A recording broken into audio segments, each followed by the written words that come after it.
Hi, my name is Corrie Adamson, and today I will be discussing the different types of techniques used in effective documentary for Birth Control Your Own Adventure. Birth Control Your Own Adventure is a short 5-minute documentary directed and produced by Cinda Aga, a photographer and filmmaker based in Los Angeles. She shares her own personal experience with women's hormonal contraceptives, discussing the lack of information and protection as well as poor health choices made by professionals in a flawed healthcare system.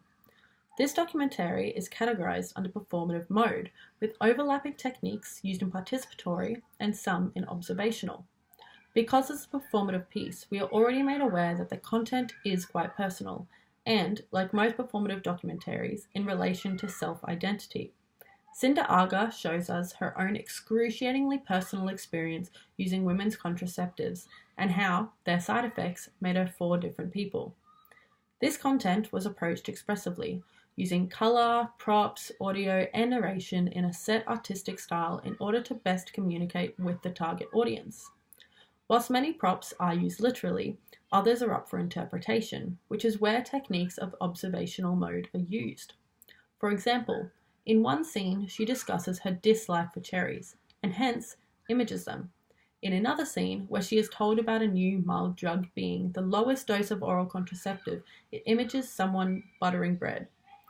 This visual can be interpreted however the audience wants. There are a few other scenes using the same technique and means that the viewer is able to interact with the film. Using a linear storyline, a clear message is able to be conveyed using a diaristic tone to the audience, giving the documentary meaning and allowing us to learn from direct experience rather than secondhand from experts and books. This, however, can raise concerns around the degree of honesty given to us by the documentarian, whether some situations were enhanced or modified for dramatic effect, or some were concealed for private reasons.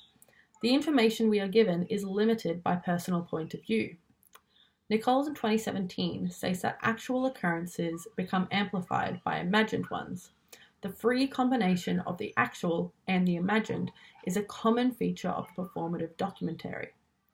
This is an advantage and a fault within the content of a performative documentary, as we are learning our information from one person rather than a reliable academic source.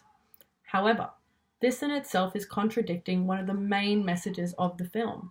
Cinda Aga is sharing her story because she hadn't been properly informed or understood the side effects of the contraceptives, and maybe if she had heard someone's personal and embodied experience rather than hearing it from a professional or as impersonal and disembodied, then she would have felt more prepared for what she was going to take.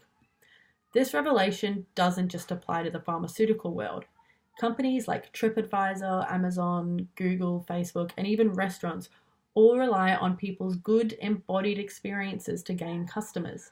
So why shouldn't the healthcare system use the same approach for their consumers? The style of this film was chosen to engage a specific target audience and thus directed so, as it can be assumed that the audience demographic for the most part is female. Certain colours and even the background audio behind Cinda's voice is all used accordingly and expressively throughout the different scenes. For a film discussing darker content, the documentary itself is not dark to watch. This is because Cinda's delicate approach to the topic and most importantly to the style. If both content and style were equally as morbid, the film would have an entirely different outcome and may not have reached the intended target audience. For a film as light-hearted as it is, Cinda is able to end it on a strong note with some pressing facts.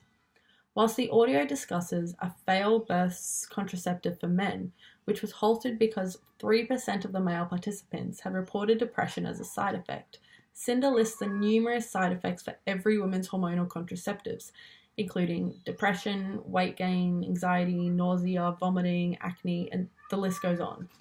This strong ending to an otherwise light-hearted film really worked in Cinda Aga's favour.